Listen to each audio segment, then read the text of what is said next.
News 46 is brought to you in part by Prep Nugget is proud to announce our November promotions. Tuesday through Thursday, Nugget members can earn up to 10 times points on their favorite slots. Every Friday and Saturday, we're giving away $100 cash every 30 minutes from 3:15 until 7:45. Also on Saturdays at 8:45, one winner will walk away with $2,000 to $4,000 cash, plus all unclaimed cash. Join us for Thanksgiving dinner and all the fixins at our steakhouse, cafe, or buffet, where the fun never stops. Prep Nugget Hotel and Casino.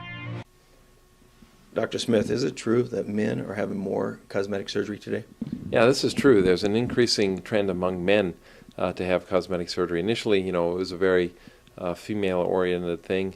More than 90% or 98% at one time of cosmetic surgery was among women. But now, up to 15%, even up to 20% of all cosmetic surgery is men.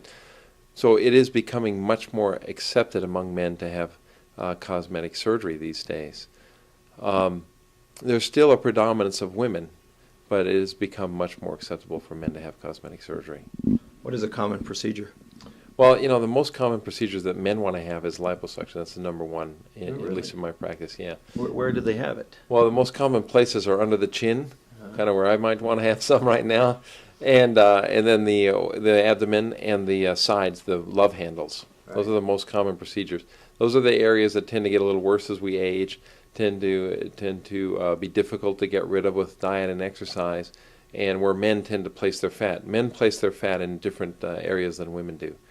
Men are more likely to be around the waist, more likely to have the love handles. Women more likely around the hips and thighs. There's kind of a female distribution of fat and a male distribution. And so men typically want to take care of those problem areas. So in a waist size, how much can you actually take a waist down? Well, that depends a lot. It's actually more difficult with men. The fat in men is more fibrous, and men tend to put their fat more intra-abdominal. That means wrapped around the internal organs, around the colon and intestine and places like that. Those are places we don't, and can't reach with liposuction. So some men are not like that. Some will put their fat all on top of the rectus abdominis muscle. That means not intra-abdominal, and some put it all under. And it depends on the male, actually, how much we can take it down with liposuction. Depends on the individual patient. Mm-hmm. Now, having this procedure done, I'm sure has got to be somewhat challenging. Can you go back to work rather quickly? Luckily, liposuction is actually one of the quickest recoveries of all plastic surgery. You can go back usually within a few days in terms of the abdomen and the sides. If we do under the chin, that's going to take a little longer just because we don't want any bruising or swelling, but not more than about typically 5 or 6 days. Usually never more than a week. It can be more than that, but it's very uncommon. Very good. And for procedures to have liposuction, what do we need to do?